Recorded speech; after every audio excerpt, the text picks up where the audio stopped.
আমার স্নেহের ক্লাস 4-এর ছাত্রছাত্রীরা, আমার ইউটিউব চ্যানেলে তোমাদের প্রত্যেককে স্বাগত।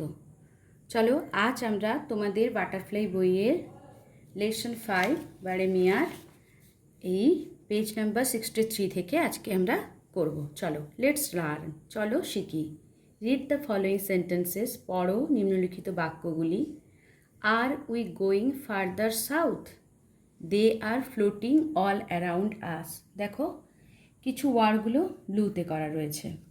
In sentences 1 and 2 the underlined words are verbs.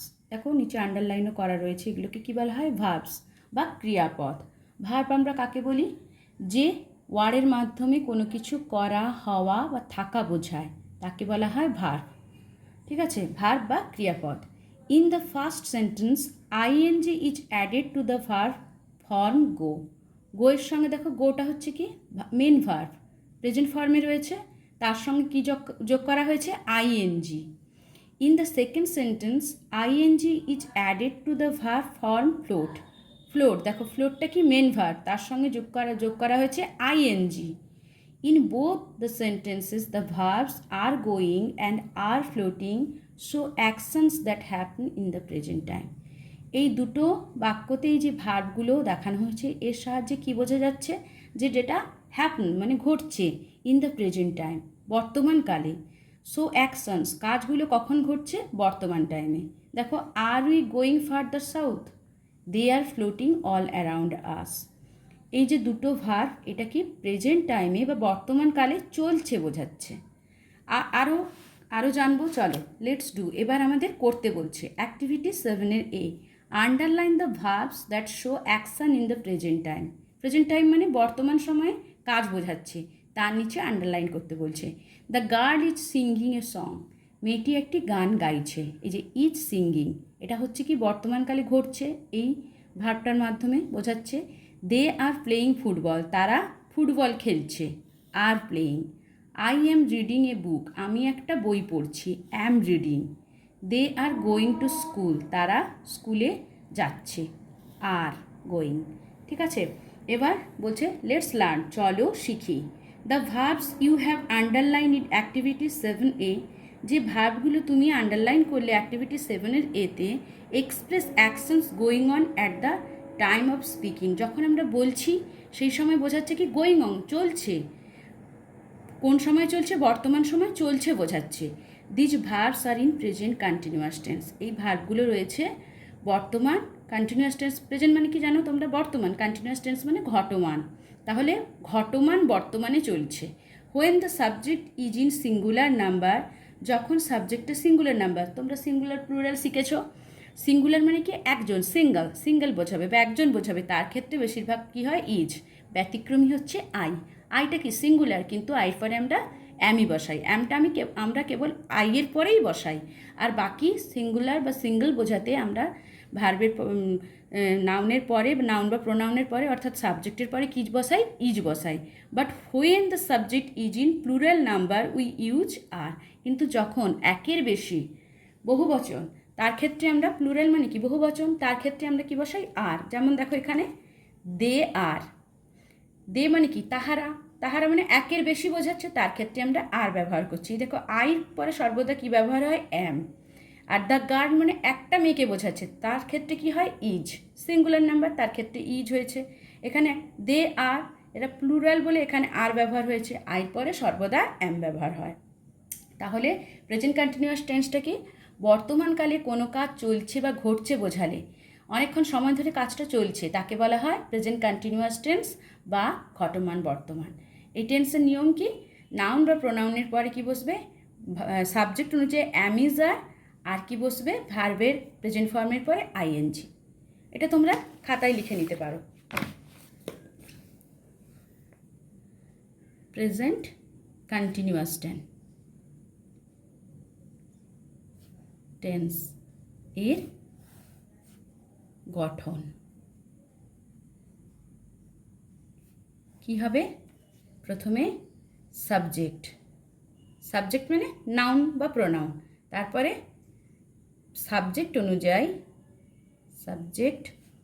অনুযায়ী অ্যাম বা ইজ বা আর। তারপরে কি বসবে? ভার্ব এর প্রেজেন্ট ফর্ম।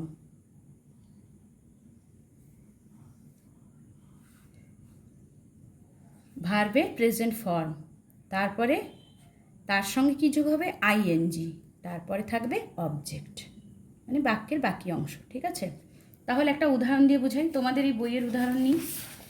কী আছে দেখো, ফার্স্ট উদাহরণ আছে the girl is singing a song. Example কি? The girl is singing a song. তাহলে দ্য গার্লটা কি নাউন? এটা হবে সাবজেক্ট। এই যে সাবজেক্ট অনুযায়ী অ্যাম ইজ আর। দ্য গার্লটা কি সিঙ্গুলার নাম্বার, তার ক্ষেত্রে কি হয়? ইজ হয়। আর ভার্বের প্রেজেন্ট ফর্ম, ভার্ব হচ্ছে সিং, সিং হচ্ছে প্রেজেন্ট ফর্মেই রয়েছে, তার সঙ্গে কী যোগ হয়? আইএনজি, আইএনজি যোগ হয়েছে। আর এটা হচ্ছে অবজেক্ট, এটা হচ্ছে বি ভার্ব, এটা হচ্ছে ভার্ব প্লাস আইএনজি, আর এটা হচ্ছে অবজেক্ট। বোঝা গেল? তাহলে প্রেজেন্ট কন্টিনিউয়াস টেন্স কি?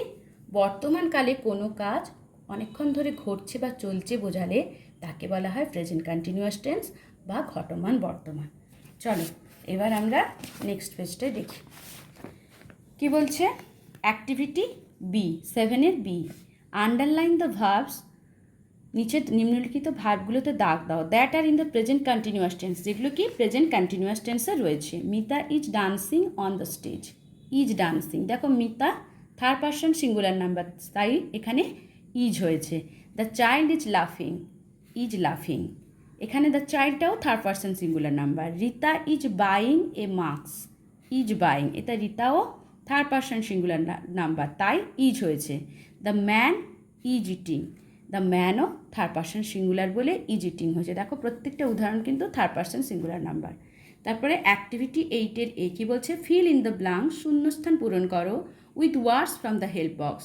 এই হেল্প বক্সে যে শব্দগুলো রয়েছে সেগুলো দিয়ে আমাদের ফিল আপ করতে হবে। আই হ্যাড এ ওয়ান্ডারফুল, কী কী রয়েছে আগে ওয়ার্ডগুলো দেখে নিই। ফুয়েল মানে জ্বালানি, অ্যাম্বুলড মানে ধীরে ধীরে চলে যাওয়া, অ্যাফ্রেড মানে ভয় পাওয়া, এক্সপিরিয়েন্স মানে অভিজ্ঞতা।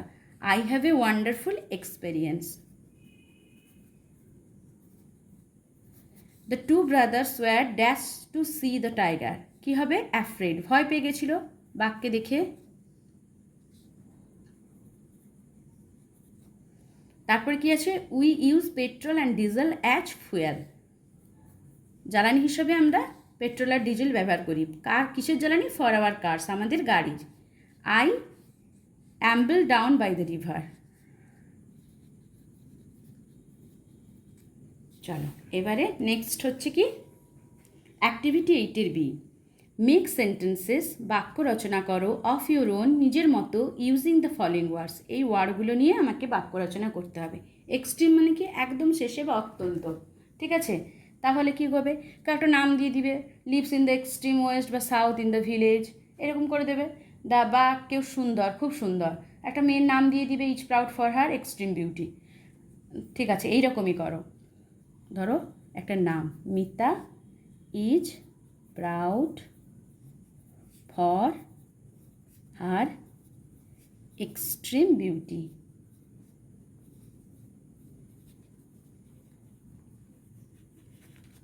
তারপর কি রয়েছে? সাইলেন্ট। সাইলেন্ট হতে পারে যখন তোমার বাবা বা তোমার মা তোমাদেরকে বকে, তোমরা কি চুপচাপ শুনে নাও? তো সেরকম করে দেবে। একটা নাম দিয়ে দাও, Rini remains silent when her mother scolds her, scolds মানে বকা দেওয়া, হার হয়ে গেল। এবার কি স্যাক্স, স্যাক্স মানে বস্তা। বলতে পারো যে এখানে দুটো বস্তা রয়েছে যেগুলোর মধ্যে আলু বা তোমার বেগুন ভরা রয়েছে, বা এই বস্তাগুলিতে বাঁধাকপি রয়েছে, এরকম করতে পারো। তাহলে করো, the sacks are filled with cabbages বা brinjal. The sacks are filled with brinjal. তারপর রিলিভড মানে স্বস্তি পেয়েছিল।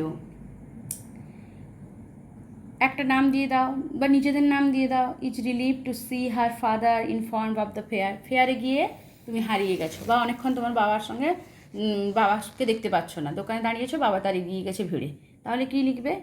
নিজেদের নাম লিখে ফেলবে, দিয়ে is relieve to see her father informed of the fair. তারপর না হলে লিখতে পারো যে একটা নাম দিয়ে দিবে, ধরো Rita is relieve to see her good marks in the final examination. সে তার স্বস্তি পেয়েছিল কি, তার ভালো মার্কস দেখে ফাইনাল এক্সামিনেশানে। এটাও করতে পারো।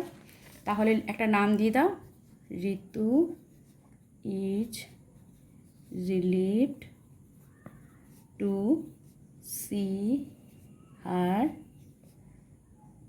Father informed of the fair.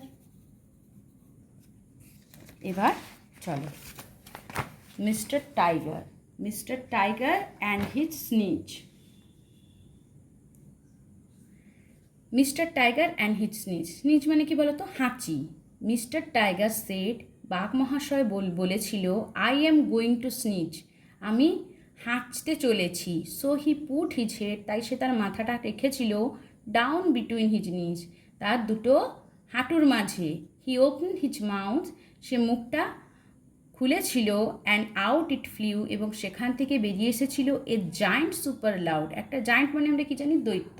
এখানে কি মানে দৈত্যের মতো শব্দ, দৈত্যরা যেরকম বিশাল বা বিশাল গর্জন, সুপার সাউন্ড, সুপার লাউড মানে সুপার লাউড মানে খুব জোরে। হ্যাচ্চো, অ্যাক্কো মানে হচ্ছে হ্যাচ্চো, ঠিক আছে? আবার দেখো, mister Tiger and his snitch. Mister tiger মানে এখানে বাঘকে মহাশয় বলা হচ্ছে, অ্যান্ড হিজ স্নিচ এবং তার হাঁচি। মিস্টার টাইগার সেড, বাঘ মহাশয় বলেছিল, I am going to sneeze, আমি হাঁচতে চলেছি। So he put his head, তাই সে তার মাথাটা রেখেছিল ডাউন বিটুইন হিজ নিজ, তার দুটো হাঁটুর মাঝে। হি ওপেন হিজ মাউথ, সে খুলেছিল তার মুখটি, অ্যান্ড আউট ইট ফ্লিউ, এবং সেখান থেকে বেরিয়ে এসেছিল এ জায়েন্ট সুপার লাউড অ্যাক্কো বা হ্যাচ্চো। এটা উচ্চারণটা আউচও বলতে পারো, আউচ বা অ্যাক্কো, ঠিক আছে? যেটার বাংলা হচ্ছে কি হ্যাচ্চো। হাঁচলে কেমন আওয়াজ হয়? হাঁচির আওয়াজ সেই রকম, ঠিক আছে? আর জায়েন্ট মানে কি দৈত্যাকার, বা এখানে জায়েন্ট কথার অর্থ হচ্ছে বিশাল আওয়াজ, বিকট আওয়াজ, সুপার লাউড। লাউডটাকে কতটা, লাউড মানে আমরা কি জানি? অনেক উচ্চস্বরে। এবার সে লাউডটা কত বেশি ছিল সেটা বোঝানোর জন্য জায়েন্ট সুপার কথাটা ব্যবহার করা হয়েছে, ঠিক আছে? আজ এতটা পর্যন্তই থাক। আমার শেখানোটা যদি তোমাদের ভালো লাগে তবে আমার চ্যানেলটি সাবস্ক্রাইব করবে, বন্ধুদের সাথে শেয়ার করবে এবং একটা লাইক দেবে।